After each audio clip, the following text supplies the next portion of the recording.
Hi, everybody. I am Rick DiClemente. This is Star Self and Astrology Unplugged. Tonight, we're going to be talking about the speeds of the planets. It's a very important issue. How fast do they go? And when you start to get a handle on this, you won't look around like you'll expect it. You'll understand where it came from, how long it's been in a sign, etc., etc. You don't have to go crazy with this because basically you're going to be studying 4 planets: Pluto, Neptune, Uranus, Saturn. I mean, there are other exceptions. The outer 4 planets: Saturn, Uranus, Neptune, Pluto. You're going to want to be watching the lunations, which are eclipses, etc. And you got to really watch, like I keep telling everybody, and nobody ever listens to me. I keep telling everybody to engrave it in your forehead with a chisel. Always know where Mars is. Always know where Mars is. Always, because it will kick your ass if you don't know it's coming. It'll sneak up on you because it moves fast. It doesn't care what it is because it's going to kick it. When it gets combined with anything, it just kicks it.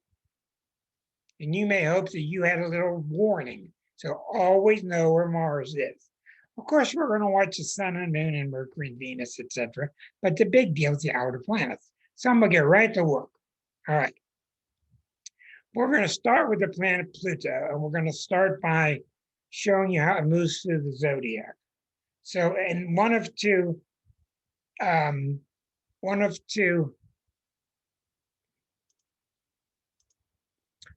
graphics that I'll be using here. This is a really plain astrological graphic. All right. Now, Pluto takes about 255 years to go around the circle. Don't argue with me about 1 year, 2 years. It's about that time. So when the United States was born, Pluto was right here around 27 degrees. Where's Pluto right now? Around 27 degrees. This is what's going on in this country. We're going through a Pluto return. This is one big deal. And it's not even exact yet. And it's being squared by Eris, because Eris is sitting here squaring Pluto. But anyhow, let's just go back to Pluto. So, when my parents were born, they had Pluto in Cancer. Pluto was in Cancer for about 20-some years or so. And the generation picks up the feeling of the sign. And this is why that generation was so much about family. And one family took over the business from the other family.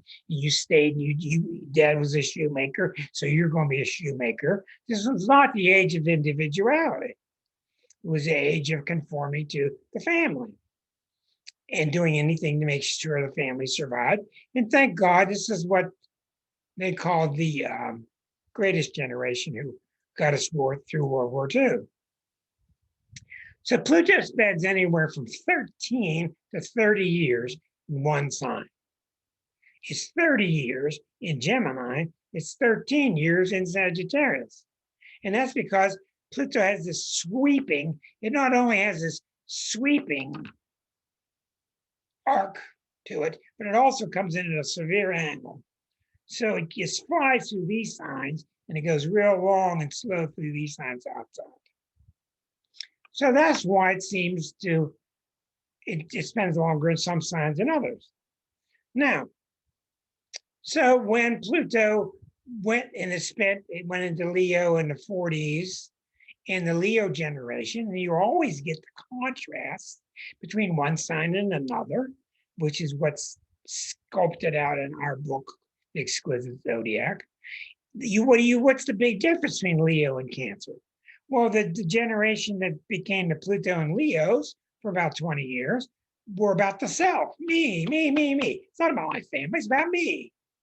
So this is the generation they call the spoiled generation, or the me generation, or the baby boomers, whatever. And you can see when you zoom back far from the zodiac that all of these signs are necessary.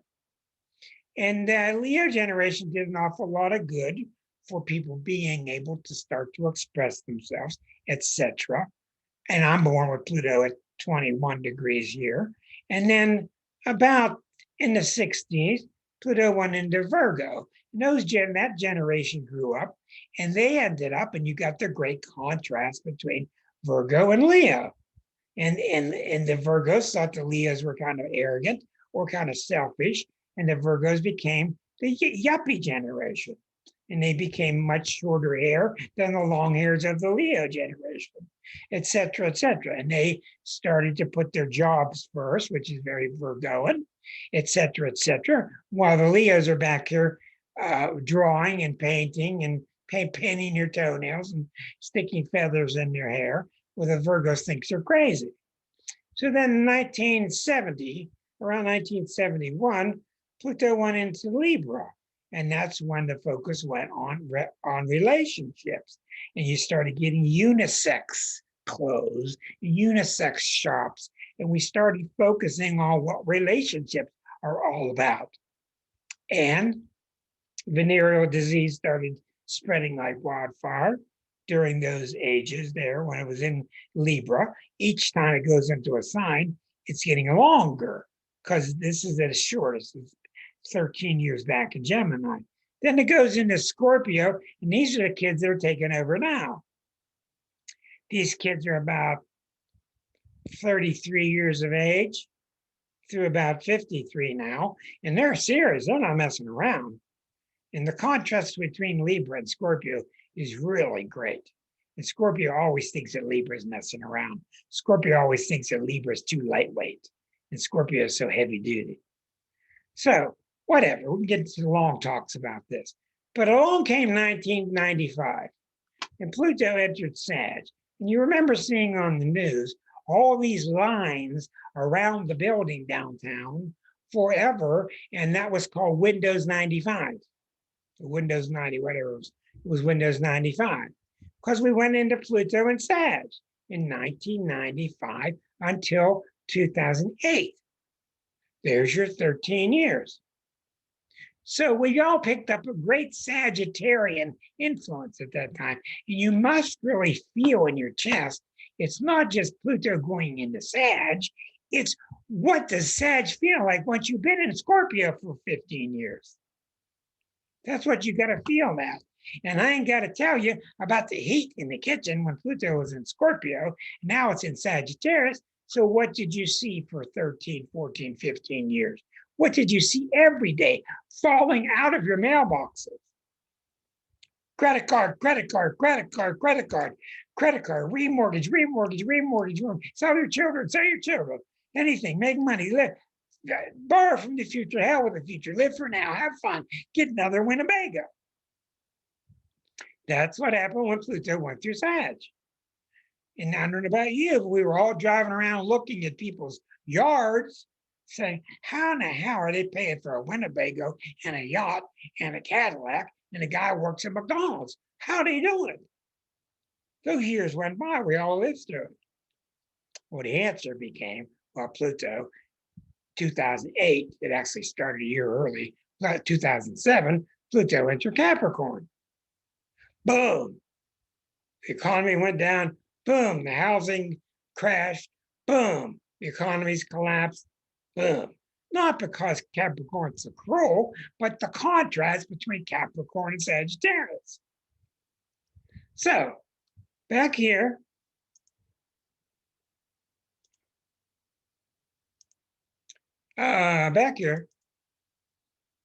So 1995, Pluto's here. It goes all the way through 2000 here. In 2008, it crossed into Capricorn, and it's been in Capricorn ever since. 2023, it's coming out. It's coming out in 2023. 15 years. 2008, 2023. So Pluto right now is about 25, going back and forth.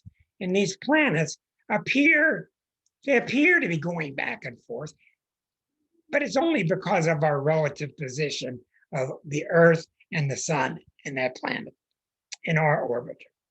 They don't go back and forth, but people freak out when they find out that they're born with all these outer planets retrograde, and they get their minds stuck about Mercury's retrograde. Well, the planets retrograde every summer. every year for 5 months.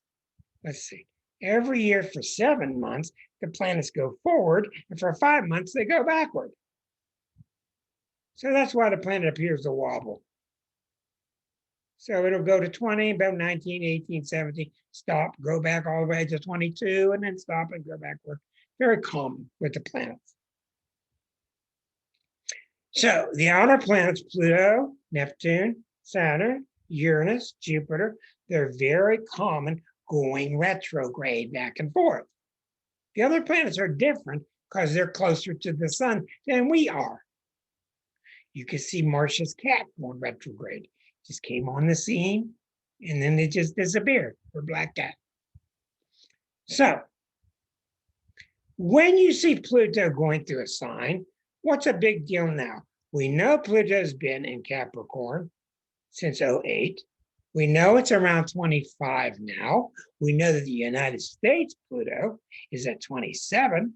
And we know that in a couple years, this is where John's expertise comes in, Pluto's going to go into Aquarius.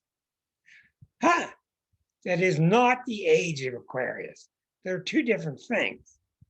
And when it goes into Aquarius, it's going to go to 0 and 1 and 2 and stop. And it's going to go backwards to 29 Capricorn and go back and forth. That's why I keep telling you that you have to know the fixed signs. Okay. The reason why is this. The main, not the end all be all, but the main aspects in astrology are when the planets are together, when they're at a right angle, when they're opposite each other. They're the main things. They're called the hard aspects. When the planet is here and the planet is here, or a planet is here and one is over here. Okay, so when Pluto goes into Aquarius, it's going to really have a major impact instantly on all the Aquarians, all of the Leos, all of the Scorpios, and all of the Tauruses. It hits 4 signs at once. This is why you have to think. You have to think like a moving cross, like a moving compass. That's how I think when I see a planet move. Okay, so when I see a Scorpio planet, I treat it very much the same. If it's in the middle of Scorpio, I treat it very much the same as a planet, middle of Leo, middle of Taurus, middle of Aquarius. That's because it's getting hit by the cross. So when it goes into Capricorn and Aquarius, number 1, it's going to be leaving Capricorn, and that's not going to be a picnic. Number 2, it's not going to be a dramatic change because remember, Capricorn is ruled by Saturn and Aquarius is co-ruled by Saturn. But there's going to be a change. You're also starting to feel it now. You're starting to feel people talk in Aquarian ways. Capricorn, what's my butt? How's my butt? Where's my bread? Where's my money? How am my family going to do? Now, as it gets closer to Aquarius, you're going to start feeling like we've got to work together. That's not a Capricorn theme. It's an Aquarian thing. This is not the age of Aquarius. We'll talk about that some other night. The ages go on for over 2,000 years and have nothing to do with where Pluto is. So we know that Pluto is going to go into Aquarius for about 18 years. In 2005, Liza and I called her up on the phone. I was writing a newsletter, and I said, Liza, how'd you like to work with me? Because I started to meet somebody who had knowledge, and I was enthralled, and we developed a good working relationship. So we wrote some initial articles about, hey, you people, 3 years from now, 2008, Pluto's going to go into Capricorn. And we wrote articles about what to expect. And we were right on. We were right on, and those articles are out on the website, but it's pretty much what you've experienced. So we're going to feel this shift as it goes into Aquarius, thank God, because Capricorn's been very tough, because Capricorn is, no, your bills are due, no, your bills are due, no, your bills are due. That's Capricorn.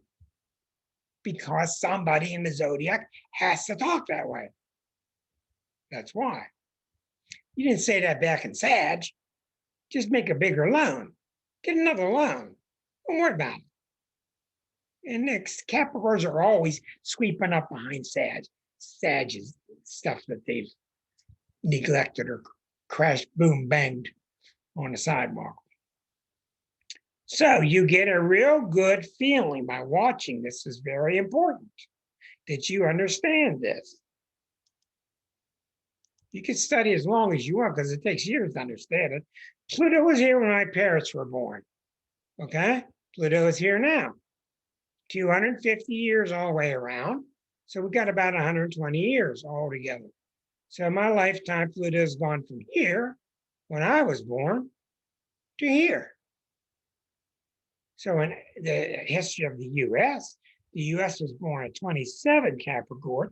Pluto's gone all the way around for all these 256 years. And Pluto's right on the verge of returning right now. And it's so close that when you talk about 1 or 2 years, it really doesn't matter much against the backdrop of a 256-year cycle. So one of the reasons, the main reason we're going through so much stress as a country is because of the Pluto return.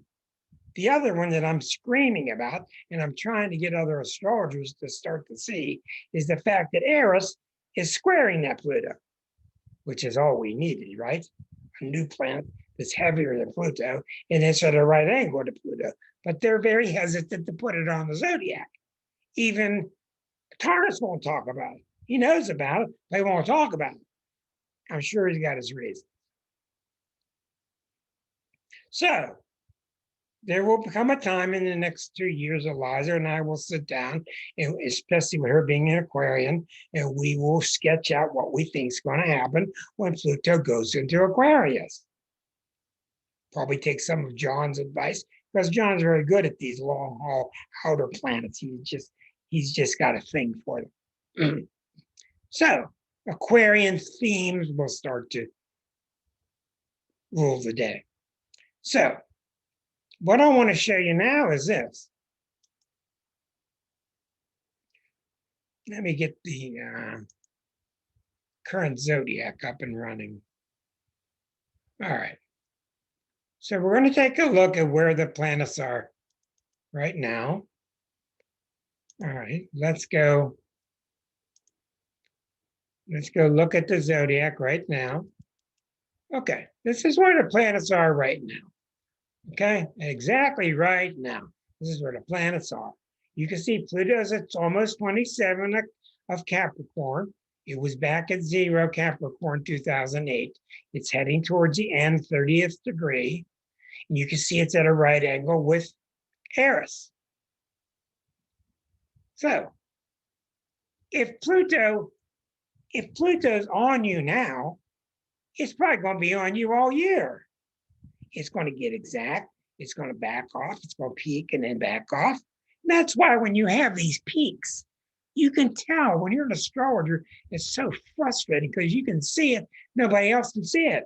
That's why people go through these peaks like, what the hell's going on? And then, boy, he's doing a little bit better today, Rick. He's doing kind of okay.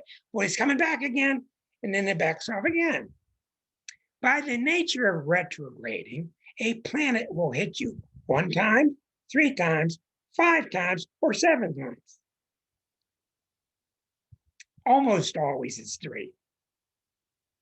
God forbid the people got to go through 7 transits. And recently, like 10 years ago, we had Uranus hitting Pluto.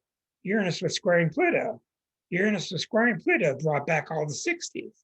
It hit 7 times. 7 times it squared exactly. And you could watch it happen. In Uranus, Pluto, in 2010, 2008, it brought back the regurgitation of all the stuff that went on in 1964 and 65 with Black rights and voting rights and women's rights. That's why we had a repeat of the 60s. Okay, so when you're watching Pluto and it's coming, so if you got a planet at 10 and Pluto's at 5, you know, in a couple of years, Pluto's going to hit it. Now, Turnus is much more generous than I am. Turnus uses a 15-degree orb. So if Pluto's at 5 and your planet's at 20, he says, in his opinion, that the Pluto age has started with you. I think it's a little bit tighter, but I'm not going to argue with him. But certainly, if Pluto's 5 years from hitting you, 5 degrees from hitting you, you're starting to get the early stages of a Pluto transit. Which means what? That the Pluto part of you is starting to break through. And if you don't let it through, and you're getting all these warning signs, which the US was getting in 2019, 2018, 2017, we're getting all these warnings. Nobody's listening. Nobody's listening. Then what Pluto does, it's like a dandelion going through the asphalt. It's going to make its way through. And when it does, it's messier than if you had just allowed it to go through. That's what the planetary transits are all about. They're new spikes, new shoots coming up through you. And if you get it before somebody else gets it, then you're better off, but you're also the weirdo who's living too further in the future, and they don't know what the hell you're talking about, but they're just too far behind. Same with all the planets. So we're going to get much more into Pluto later. I don't want to spend all our time on one planet, but the outer planets are so critical because they're the ones that cause the massive change. And notice they're the ones that are not talked about in Cosmo magazine, which talks about Venus and full moons and love life and Mars and who's going to give you a kiss on Friday night. Very different because they're real fast moving, rather non-incidental planets.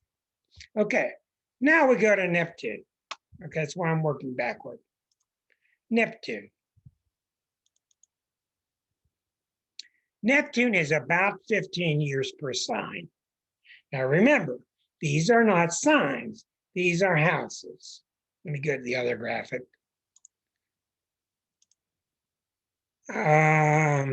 Okay, these are signs.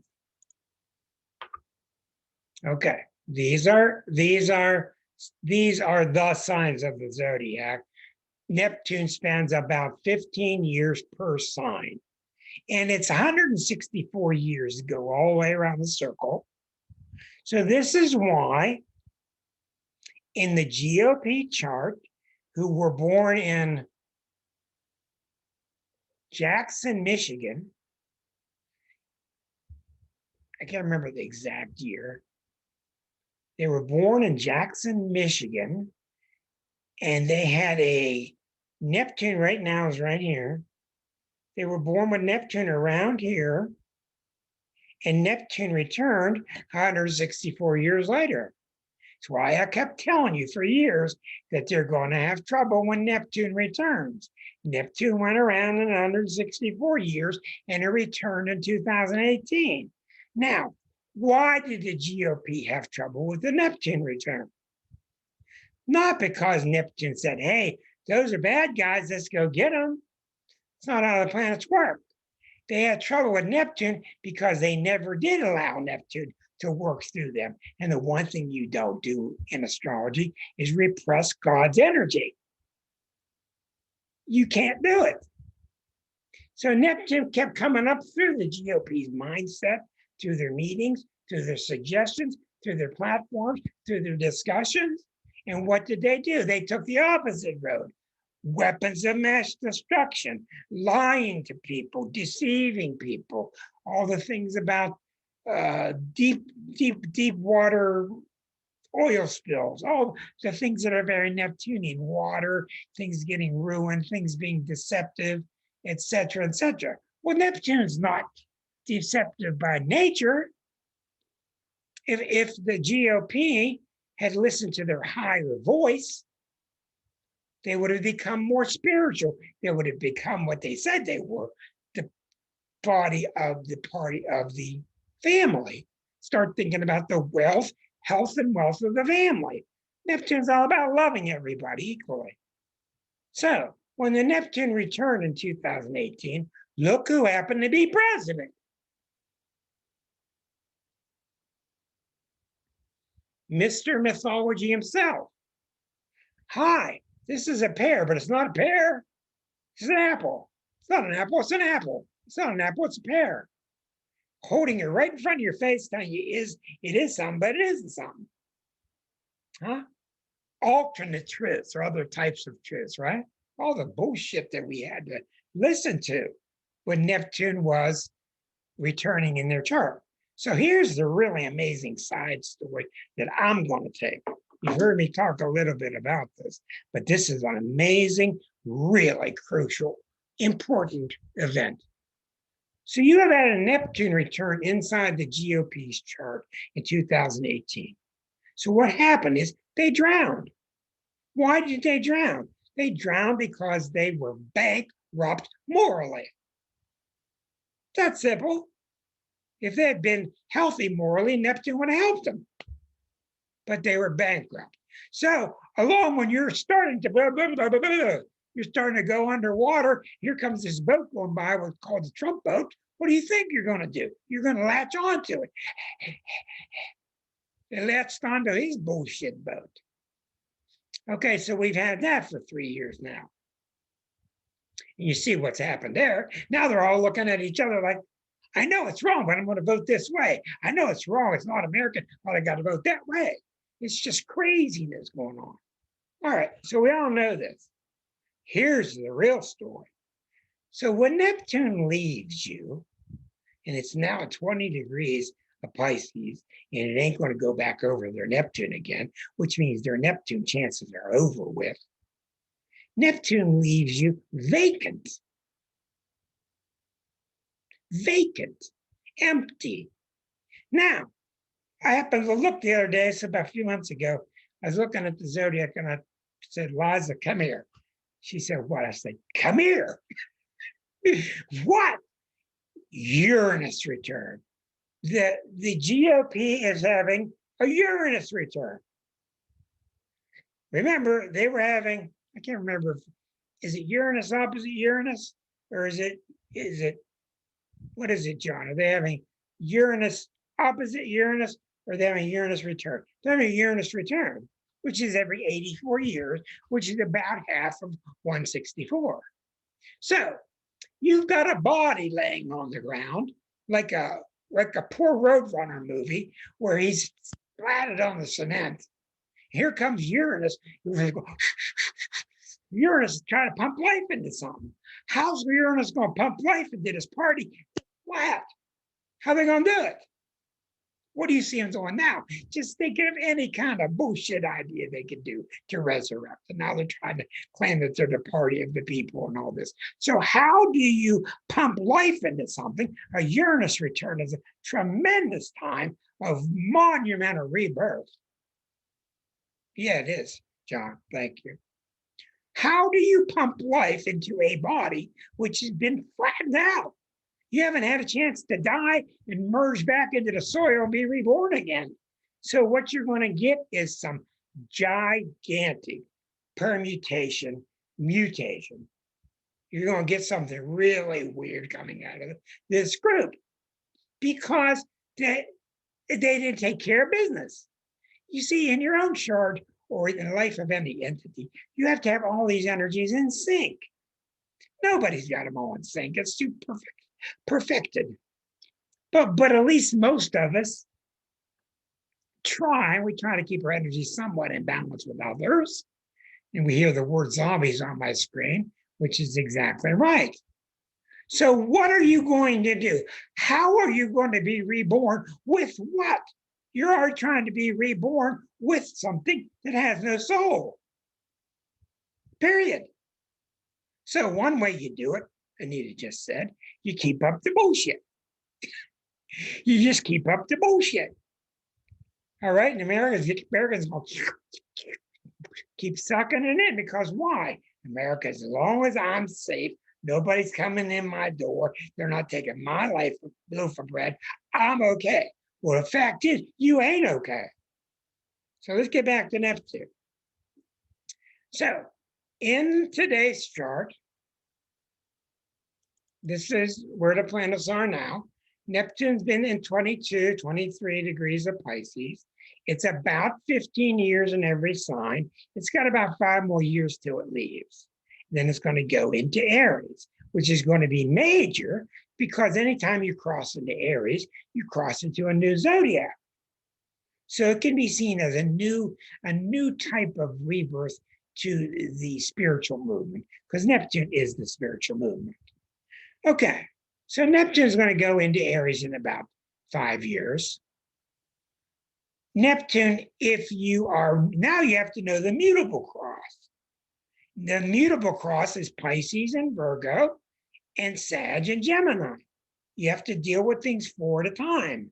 So anytime something's getting in Pisces, you got to think about what's over in Virgo, what's in Sag, what's in Gemini.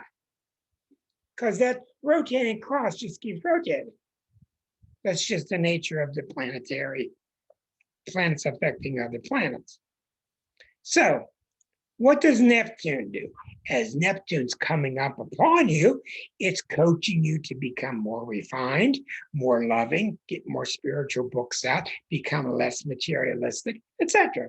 And if you don't, it takes everything you own and takes it away. You just lose it. Why did you lose it? Do you think Neptune says, Marcia's been a bad girl, I'm going to take her stuff away? No. The reason you lose it is because it never was real. That's how Neptune works. Neptune is the god of nothingness, the god of the Zen god. The Zen, it's not really there, nothing really matters. Well, the funny thing about Neptune is if you get along without things, then it won't bother your things. If you're hung up on your things, then it's going to take your things. So Neptune's very simple. It's allowing your life to become more spiritualized. It's allowing yourself to be not so worried about what's going on in the country club or how you're looking or how much Botox you're pumping into your body. You're living a natural, beautiful life. Neptune's a beautiful planet. My favorite planet and the hardest planet that there is also. So Neptune's about 15 years per sign. It's pretty regular.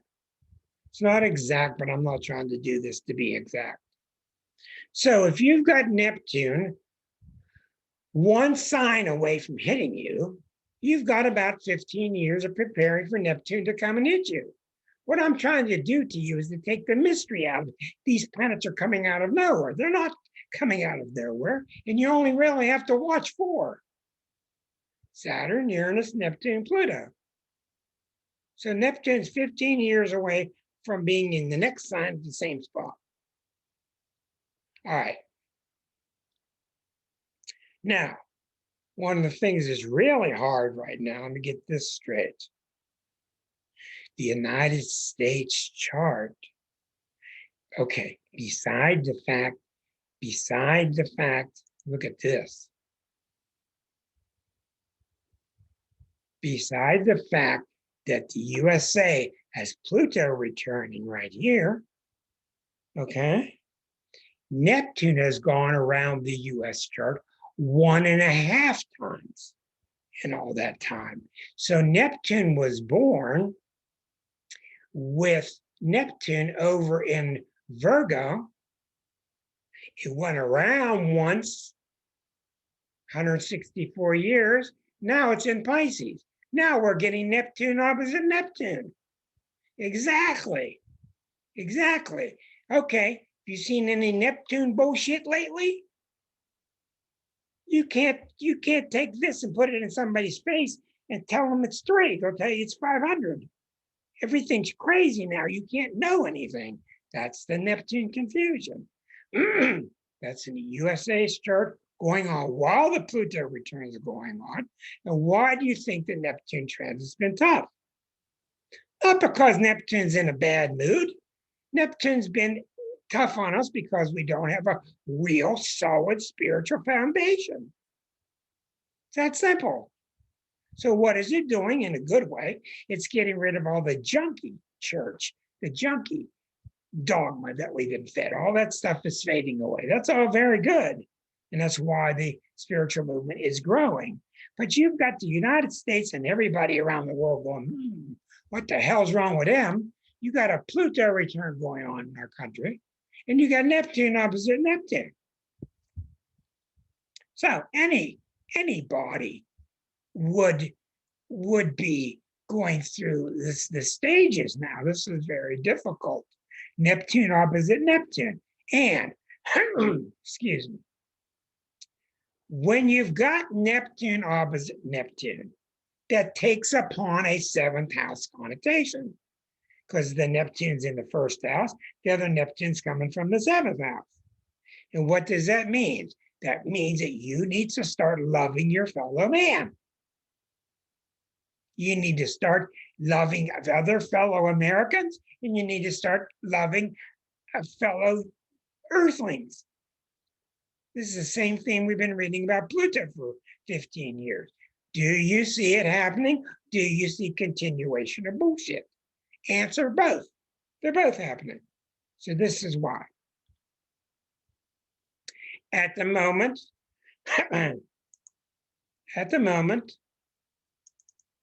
no, wrong chart. At the moment,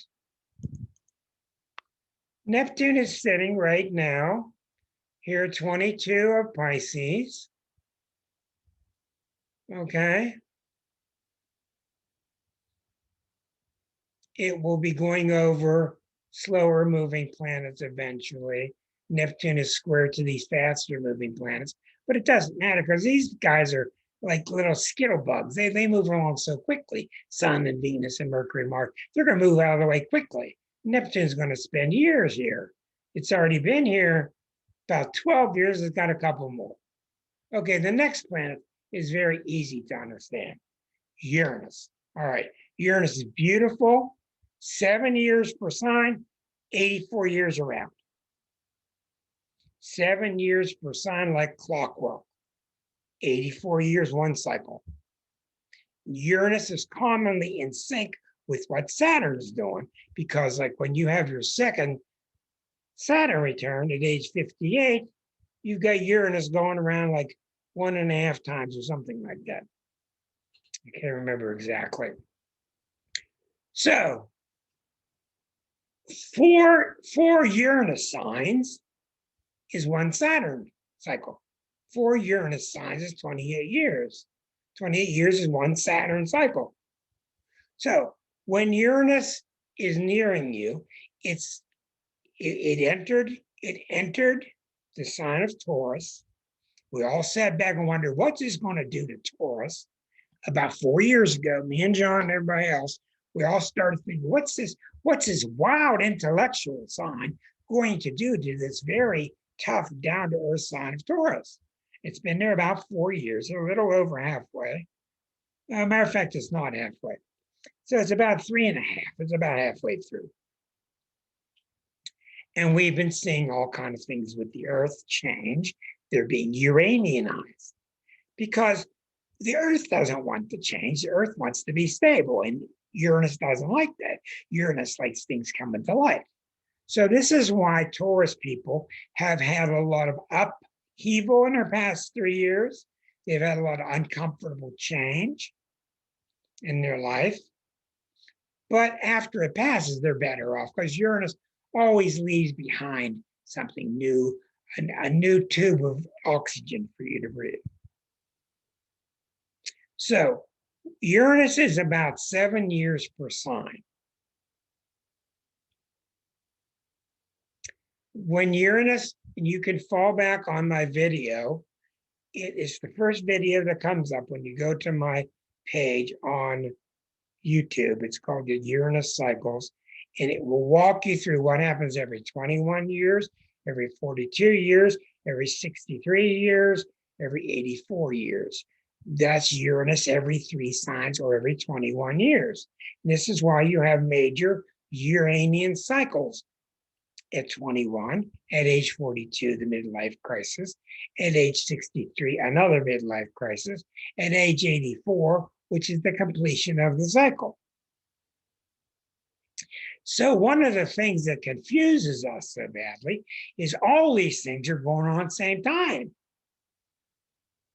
And not only are they all going on at the same time, but the way the planets are combining with each other is completely different with how their planets are combining with your chart.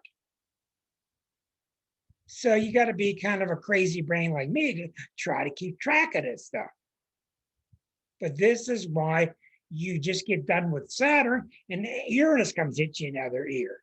You wonder, us people with grand crosses, we get hit like crazy by these planets, and then the planets leave us go for 10 years. Marcia, that's what happened with us.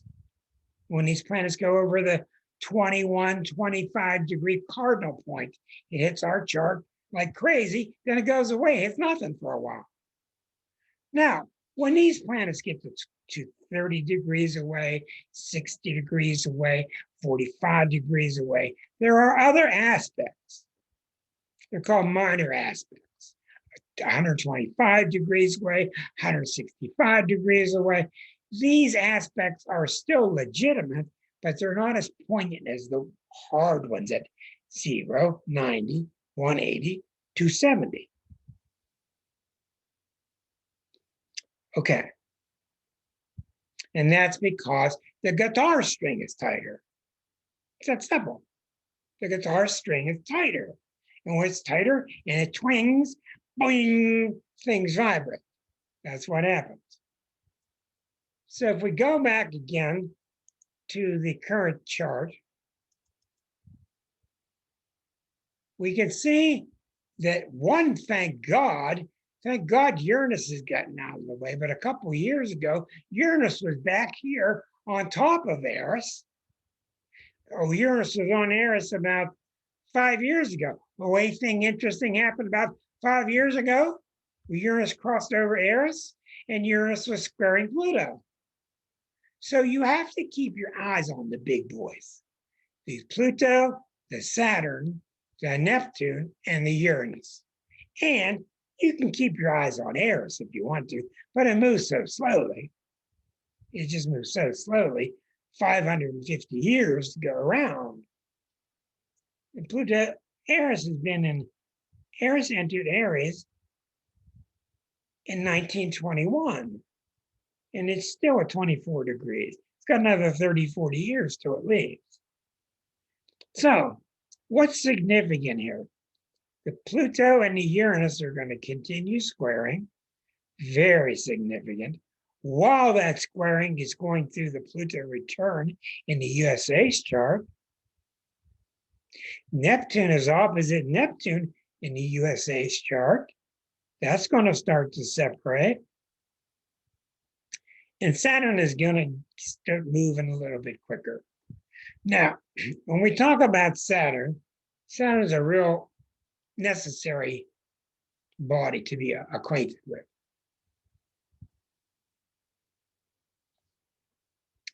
Saturn is 28 years around the circle. That's why your Saturn return is around age 28. It's about 28 months per sign. About 28 months per sign. And I have definitely noticed in my lifetime, you'll see a project start and come to an end 28 months later. It's a very natural end to cycles. Doesn't mean it has to, but it's just a very natural time. You'll see a lot of relationships start. The mamas and the papas, they were together 28 months. You'll see this cycle through many things in life if you take a close look at it. Well, that's really pretty rapid. 28 months goes through a sign pretty quickly. And Saturn is really noticeable when it goes through a sign because it stirs up all these down-to-earth problems. Where are you living? What kind of job do you have? Are you going back to school? As you come in from the outer planets towards the inner planets, they become more personal. The outer planets are much more universal in nature. They're much more conceptual, era changing. So Saturn's going through your chart. It's going to go through rather quickly. It's going to do a lot of things. Now, I want to make sure you understand this because this is really, really important in astrology. I want you to take a look at this. All right. When Saturn, let's say Saturn starts here, for example. It takes 28 years till it comes back around to the same place. Now, if these were your houses, for example, say this were your first house in your chart. So there's a difference between Saturn, where Saturn is as in relationship to the zodiac, as opposed to where Saturn in relationship to where your Saturn started. Two different things. So when Saturn goes through your first house and your second house and your third house, I don't care what age you are, I don't care what sign you are, when it goes through your first three houses, this is the period of obscurity. It'll last anywhere from 6 to 8 years because this midheaven is not always perpendicular because of the tilt of the earth. So when Saturn goes through this quadrant is the quadrant of obscurity, the age of obscurity. This is like an actor that you follow, and all of a sudden they disappear. You don't see them for a while. What's happening is they're reinventing themselves. This works for everybody. They're miss one leg. There are very few things in astrology that are predictable patterns. This is one of them that is. So when Saturn is the bottom of the chart, of your chart, really critical, big deal, because it's your home, it's your fourth house, it's the end of the obscure period. Somebody's scratching to get in here. It's your little girl. So Saturn says, I'm now on my way back up. I've been coming down for 14 years. I'm now on my way back up. So when Saturn crosses that point there, it's really critical because that point in the zodiac is called things that come to an end. Things that just come to an end. The eighth house is like death and rebirth. This is the end of the matter. She's okay. She's all right there. She's not bothered thing. This is the end of the matter. This is why Saturn comes here. You have your father die, your mother die. You have to stop your job and go across country to take care of your ill father, your ill mother. You have to solve your karmic roots. This is very symbolic in people's charts. Very, very important time. You cannot skip past your karma. So when Saturn comes through your fourth house, it's really an important time. At the same time, it's a very good time because Saturn is now on the way back up. And up to this time, you're saying, what am I going to do with my life? What am I going to do with my life? All of a sudden, Saturn gets here, and all of a sudden, you know what you want to do. You get perception, most cases, unless you're too Neptunian. You know what you want to do. Why? Because Saturn can now see the top. It can see where it's going. And that sign is at the top of your chart. That sign at the top of your chart will represent the type of goal that you're going to achieve 14 years later. So then Saturn will spend 7 years of hard work working towards that goal, another 7 years in relationships with people, all towards building that goal. So 14 years after Saturn leaves here, Saturn gets to this culmination point, which is why Capricorn is at the top of the chart. That's why. When it gets here, usually you get progress, you get promoted, you get noticed financially, you get noticed in the public eye. It's usually a really good time, unless you really mess up. And then it's a really bad time because that goes public. So anyhow, so when Saturn gets here, you culminate what was first seen when Saturn's down here. I'll repeat this, so don't worry. So Saturn is getting near the top of the chart, and when it goes through the houses 10 and 11 for about 5 years, you get noticed, you get invited into institutions and groups and associations that are related, you start to really do really well. And then when it gets here, it's really critical. When Saturn gets to the 12th house, it starts to fall apart. Why does it fall apart? It falls apart because you're done with it. You're just done with it. And a lot of times in my office, people would come to me. Saturn would be on the cusp of their 12th house, and they would be real worried and say, what's wrong with me? I don't feel like doing my job anymore. I don't care anymore. What's wrong with me? And I tell them, there's nothing wrong with you. What's happening is you're done. You're done with that cycle. And that death cycle takes place when Saturn goes through the 12th house, because that's like the decay of old leaves. So you got the decay, you end up being empty. And when Saturn crosses that ascendant, really critical. You need to map this out for your own charts. It's really accurate. When Saturn's at the ascendant, there's no more old you, and there ain't no new you yet. It's emptiness. It's very common. The person feels really empty. You're going to have to do something with her now. Thank you. Thank you. When Saturn crosses this never, never land, you will feel like nothing. You feel like, I can't go back to that stuff, and I can't go forward. And that's why Saturn starts again into the period of obscurity, where you rebuild first house. You rebuild how you see things. You rebuild your body. You rebuild your second house, your money, your earnings, your self-value. Third house, you start rebuilding how your mind works. All of a sudden, as Saturn gets close to that nadir again, you start to see your new goal.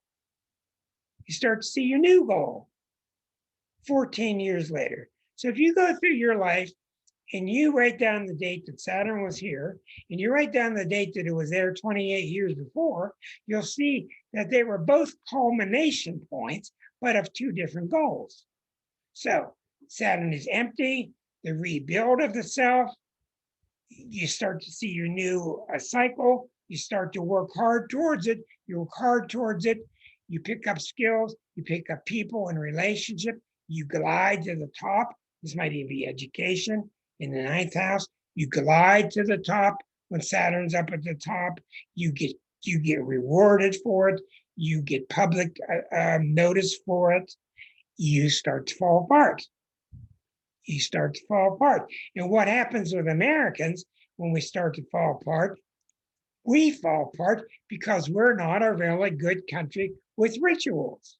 We don't show respect for cycles.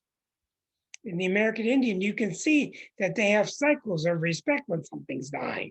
They let it die. It's a part of a natural cycle. So I read somewhere in a book, this was really interesting. This was a book by one of the greatest astrological minds ever, who was named Dane Rudhyar. And Dane Rudhyar said that when Saturn gets here and you start to rebuild and you're starting to on your road back up, a lot of people go through this gate and they didn't do a very good job and they don't really see a goal up ahead. And that's really troublesome. He says it's because they did not bury the old properly. 10 years earlier, 10 years earlier, when the old Saturn was falling apart, they didn't let it die and have a memorial service for it.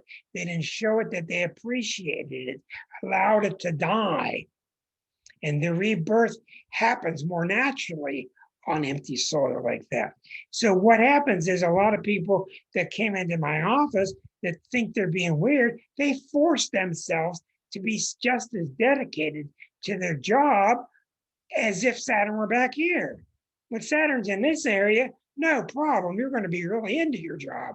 But it gets here and you're done with it. It's finished. But you're out of tune with nature. You're out of tune with how it needs to be. So you keep kicking it, trying to get it to come back to life. And it gets here and it's all bruised and battered. By the time it gets here, it's not a time for rebirth. And this point, that becomes, if that's the case, this point becomes death. This is death in the zodiac. This is the reason it's death. Not because it's time for you to die. It's because you were dying and you didn't do anything to reborn yourself. That's why you died. That's why. And in the zodiac is indifferent to such things. It sees death and rebirth as part of the same cycle. So as you're watching Saturn go by, beside the fact of what Saturn's doing in your chart, what's it doing as it hits your planets, what's it doing in these certain houses, remember Saturn's doing one thing. Saturn's trying to make sure. It's trying to make sure. First house, trying to make sure your body's doing well. Second house, it's trying to make sure your money's okay, etc., etc. That's what Saturn and Capricorn do. They try to make sure that the area that they're in is working. All right, now as we move in closer to the sun, the planets start moving faster. No, they don't move faster, they move through the zodiac quicker. Because the outer planets are flying too, but they have so much area to cover. When you get to Jupiter, Jupiter's a really easy one. Jupiter is 1 year, one sign. 1 year, one sign, 12 years around. It doesn't get any easier than watching Jupiter. Okay? That's why I told you I was on the radio, and 12 years later, Jupiter came back. I was on the radio again, and 12 years later, it came back. I was on the radio again. That's why. Okay, so Jupiter cycles are usually pretty fruitful. They're usually pretty opportunistic. I know one guy, he had a Jupiter return. He was a Sagittarian. He had a Jupiter return in his ninth house. And when the Jupiter returned, he got an offer to travel, Jupiter, to sell, Jupiter, religious advertisements, Jupiter, for churches, Jupiter. He got all four things at one time and asked me if this was the right thing for him. I said, what else do you want? Today, a Sag lady called me on the phone. She said, I don't want you to read my chart.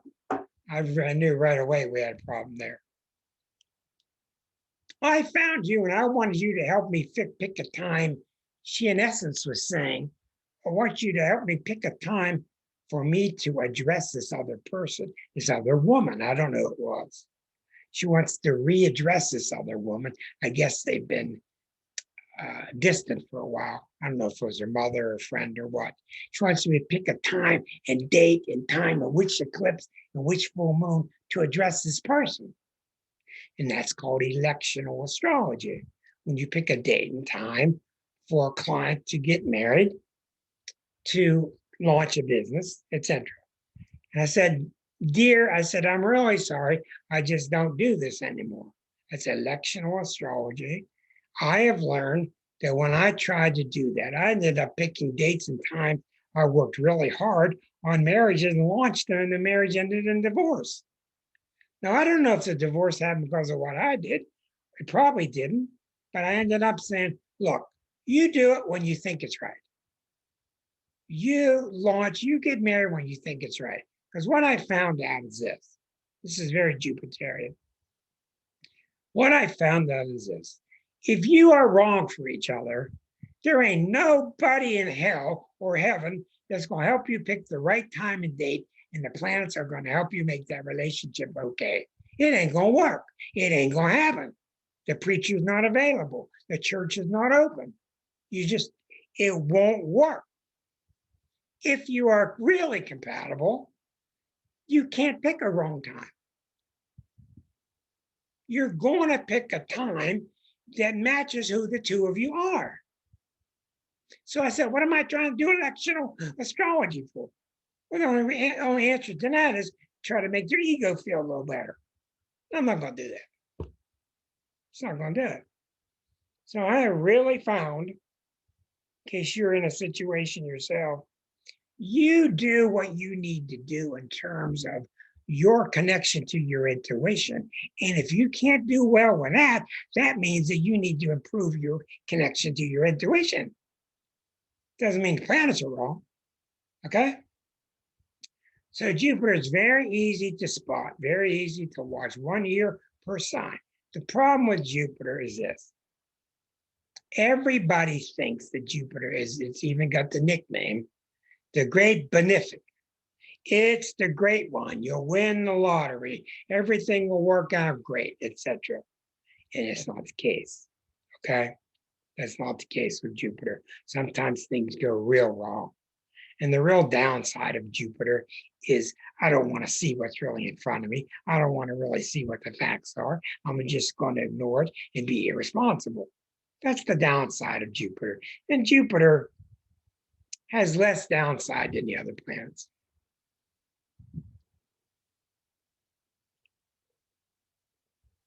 Now, when you get inward, it gets a little weirder. As we jump over the Earth, we run into Mars.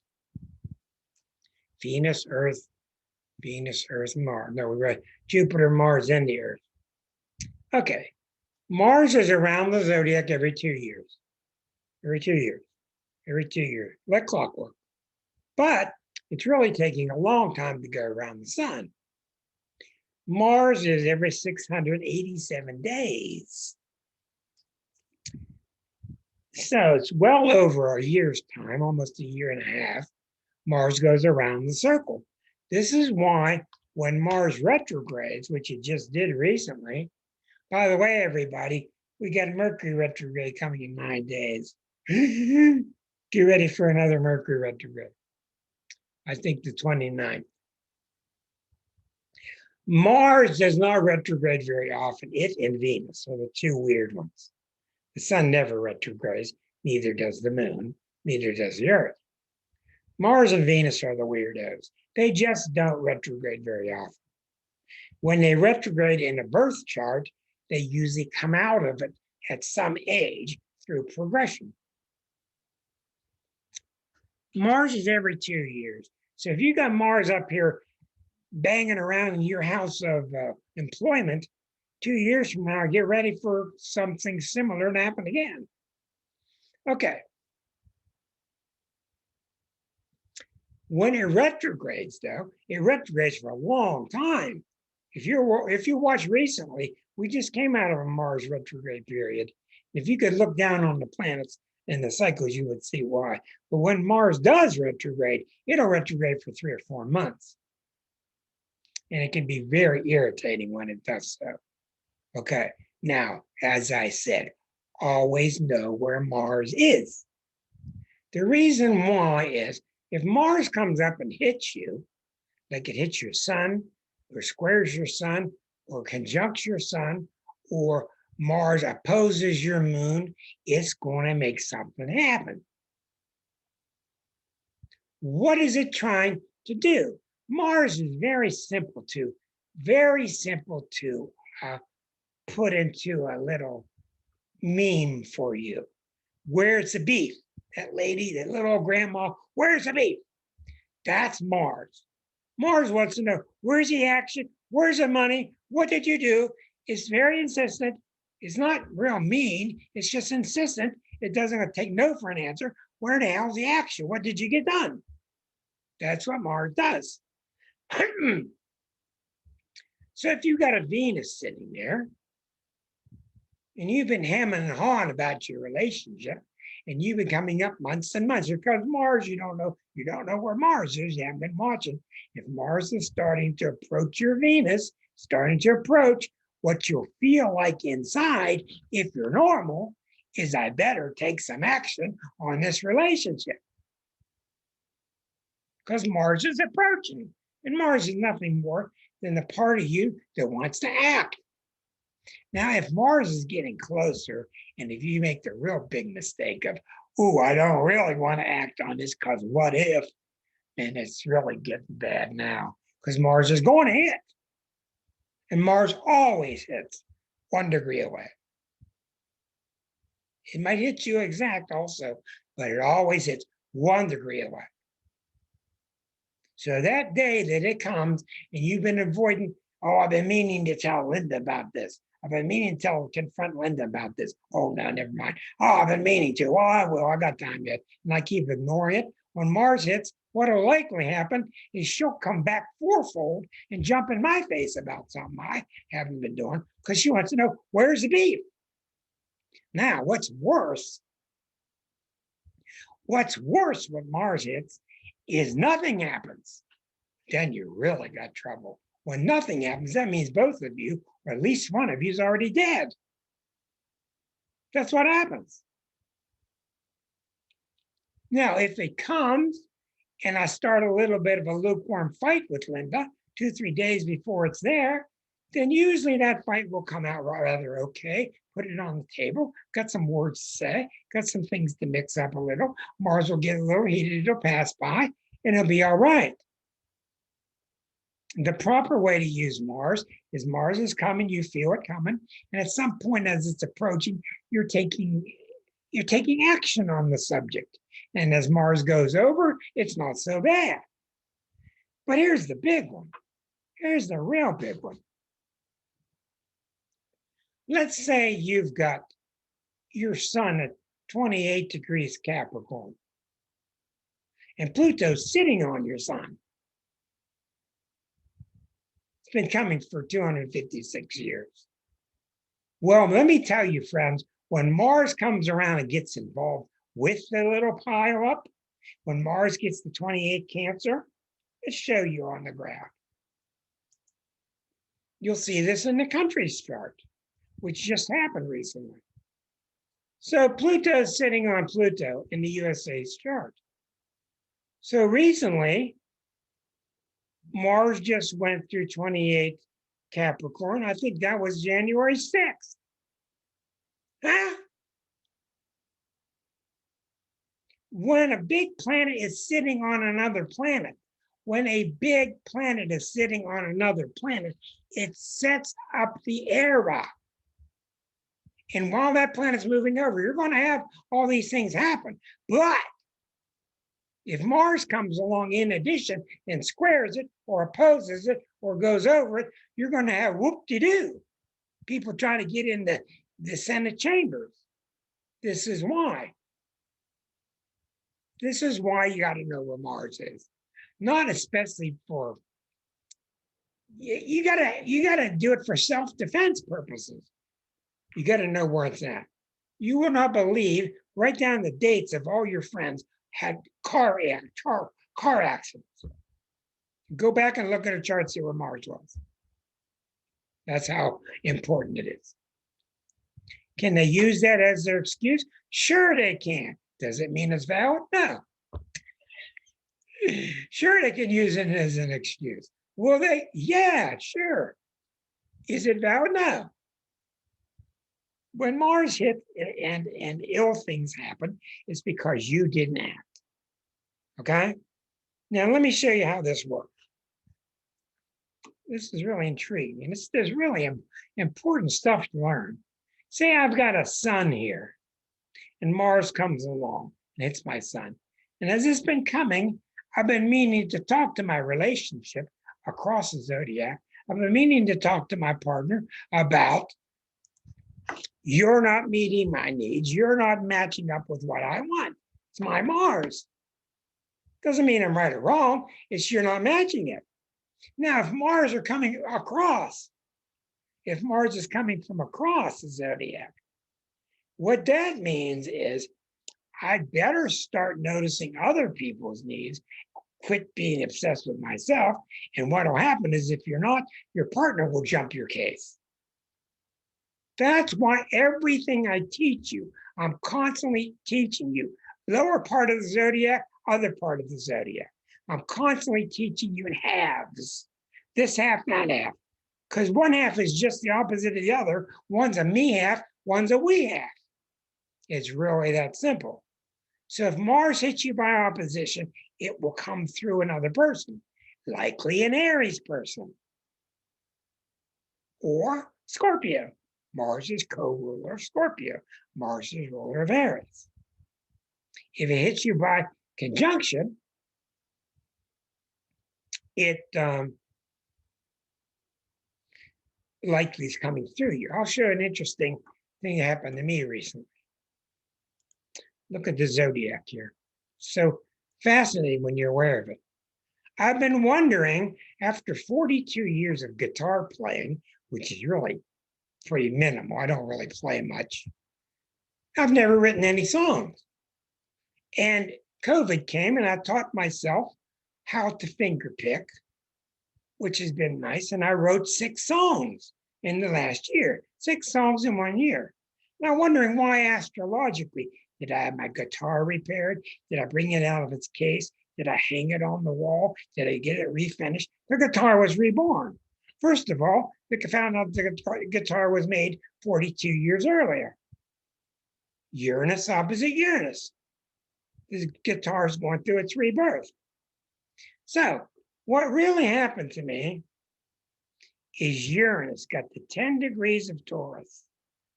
Okay, what is the planet in your chart of creativity? It's your sun. Your sun is your creative planet. My sun is at 10 Capricorn. Where is Uranus when all this started? 10 degrees Taurus. That's on the solar 5th house. If you move Capricorn down to the 1st house, Taurus moves over to the 5th house. So Uranus was hitting my sun by trine 120 degrees away. As it was going back and forth, the guitar's getting repaired. I'm starting to download these songs. Where's this stuff coming from? I don't know. But you see how it works on all scales. It works on everything. It just does. And I've noticed since Uranus has gone past that point, I'm a little less feverish about writing as I was. But it's intriguing. All right. Now, when you get to the other planets, they're not as important because they don't make things happen that much. I'm not talking about natal planets. I'm talking about transiting planets. Transiting Venus. It doesn't cause much to happen, except you feel a little romantic for one night, maybe 2 nights, okay? And Venus is going around every 225 days. So since we go 365 and Venus goes 225, there are several months in the middle of that where Venus goes retrograde. It appears, all retrograde is, it appears that where that planet lined up with the zodiac is, it appears that that planet is moving backward. It's just an illusion. So when Venus goes retrograde, all the magazines go crazy. Yes, he's going to back off. Yes, he might not love you anymore. Yes, they go crazy on these magazines are really hung up on Venus, which is probably your most least important planet there is. Because everybody's in the thump of Venus stuff. Okay? But nevertheless, Venus will retrograde. It will go forward about 10.5 months of reverse for about 1.5 months. That's about its typical speed. I don't have to tell you anything about Mercury. Every 90 days, it goes backward for 21. 90 days forward, 21 days backward. Because Mercury is very fast and it circles the sun every 88 days. Forward for 3 months, backward for 3 weeks. And it's got this pain in the butt period of shadow and everything. And without a doubt, I don't know a lot about it, but I do know this. Mercury retrograde periods are always at their worst week 2. After 14 days, 15, 16, week 3 is 14 through 21. Week 14, 15, 16, 17, 18. That's the worst of it. That's the worst of it because of it's going over certain points. Then when the Mercury returns back to its original position, it usually starts relieving things, but it's still got to go a ways yet to get to the point where it retrograded, and that's called a shadow period. But anyhow, we got that period coming up. So other than the ones I've mentioned, the moon doesn't retrograde. The sun doesn't retrograde. I'm not going to bother you with Chiron or Eris, because they're such subtle influences, you can see now why it's so important as an astrologer. Let me give you an example. I talked to the lady on the phone today. She gave me her birthday. Instantly, I knew her sun was around 28 degrees, 25 degrees, Sagittarius, because of the birthday she gave me. She sounded like this, sounded like this. So I'm starting to suspect right away what? Neptune. All right, so I know in my mind, her sun is around 25 degrees Sag, which is 25 degrees mutable, and Neptune's at 22 mutable. So I know instantly that in a couple of years or within a year, Neptune's going to go over her sun. And if she's already sounding like, what do you think is going to happen? So when these, I'm going to repeat this for you because this I've learned the hard way from Mr. Arroyo, and I'm going to drill this into you because that's what I am betrothing to you. The planets are symbols of energies that are coming from the collective, where you are attached to the collective. And I'm sorry about that, but we're attached to the collective. We all talk like we want to be, but we don't really want to be. We want to be this individual ego who's out there doing the Rick thing, getting the Rick trophies. But we're not. We're attached. We're somehow an individual, and we're somehow connected to the collective. Try to say that word. Connected to the collective.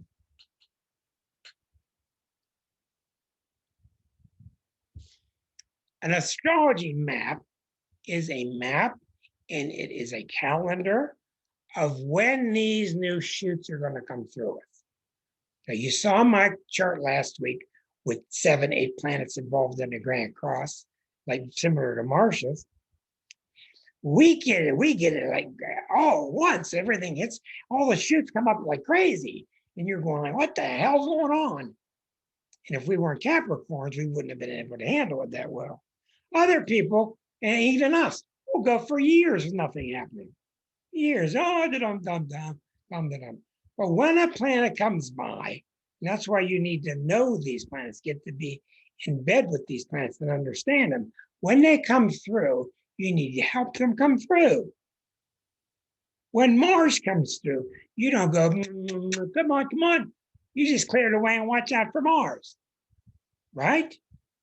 When Pluto comes through, you give respect and salute it, let that thing through. When Uranus comes through, you put up signs everywhere. Pardon the dirt and the noise. We're redoing our restaurant because here comes the saws, right? And it's loud and it's crazy, the sledgehammers, and that's how they work. But the point is you let them through. So when I'm dialoguing the client, I'm listening with one half of one ear to their story. And I'm listening to other 1.5 ears to what's the story astrological. Because I ask them, what happened 3 months ago? They go, nothing. And I see Uranus went over their sun. What happened 2 weeks ago? And I see Mars just opposed their moon. How things been? No problem. Well, what's that tell me? That tells me that life is sending them signals and they're not absorbing it. They're not picking up on it. They're not acting on it. See, what you can do when a planet goes over you is 3 things. One is you can act on it and shine, and people say, where'd that come from? And things work out. Or you can ignore it, and it's very stressful, and you fight it, and you get questionable results, and you feel like hell during it, and it's just a weird time. 3 is you don't even notice it, and that's really bad. That's the bad stuff, when you don't notice it. Because who's it hitting? It's hitting you. Now, for instance, I had a Taurus lady, really nice Taurus. And I saw her sun was around 6 degrees. And I know that Uranus is about 10 right now. But do I ask her, What's Uranus doing to her now? No, I don't ask her what it's doing now. 3 weeks ago, she went out, she retired, she bought a Winnebago to travel the country. Tauruses don't do that. She's doing it. Why? Because Taurus has a delayed reaction. When Uranus goes over a Taurus, they have a built-in thick skin. They do not react to things right away. They're really, really good about delaying. Now, don't give me the look, John, okay? But they have to be that way because they don't like things happening real quickly. Now, John, you got a real powerful Uranus, so you're very different. You're exempt from this discussion. Okay, so after Uranus went by her, about a year later, she starts to really get with the feeling. In other words, the shoot that was coming through her was coming through, but was being delayed. It was being delayed by the thick skin because Taurus cannot operate with things changing that quickly. It's just too disruptive to their nature. So I've noticed completely left and right when I see Tauruses, the planet will have its effect on them a couple of years later, a couple of months later, after it's been checked out. The Taurus has to check out this planet. Are you going to affect my money? Are you going to affect my property? What are you going to upset here? Upset the family? What are you going to do here? So it's out there. It's out there scouting this planet.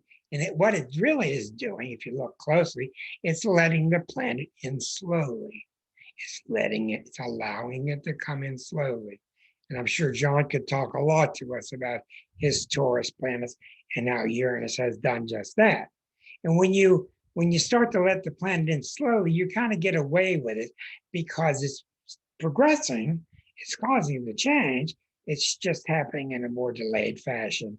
And the end result is you get the renewal, but you don't get the feared chaos. So that's how the planets move. What does it say on your forehead? Always know where Neptune is? No. Does it say always know where Venus is? No. Always know where Mars is. Okay. I'm telling you, and I'm going to start this show every week by where's Mars? You got to know where it is, and you don't need to do much. Just ask Google, where's Mars? And it'll tell you. Okay? So things become more complex. I do want to mention here. I'm going to turn this into a class soon. I just did a reading for that Taurus woman. This was fascinating. She wanted me to do a reading for this new guy she met. Was this a good relationship? And what I saw in the chart was just amazing. And I saw good things and I saw things to watch out for. But I'm going to tell you how I came about that and share that with you probably next week. So anyhow, I'm sorry, everybody. It's getting near 90 degrees now. We're getting into the heart of it. Don't watch the news. Okay? Don't do it. Everybody go out and buy that book. What's it called, Anita? Oh, she probably asleep. On bullshit. She said to go out and buy the book 1929 called On Bullshit. It's a little book. And so let's have a book review, a book quiz next week on bullshit. Everybody, been my pleasure. I hope you learned about the planets, okay? And how not to give a F. Well, good night, everybody. It's been my pleasure. Thank you very much. Hi, Rick. Thank you, Rick. Thank you all. Thank you, YouTubers. One of my favorite topics, Rick. Thank you. Thank you very I much. love it. It was great. This will be on YouTube in a couple hours. Good night, everybody.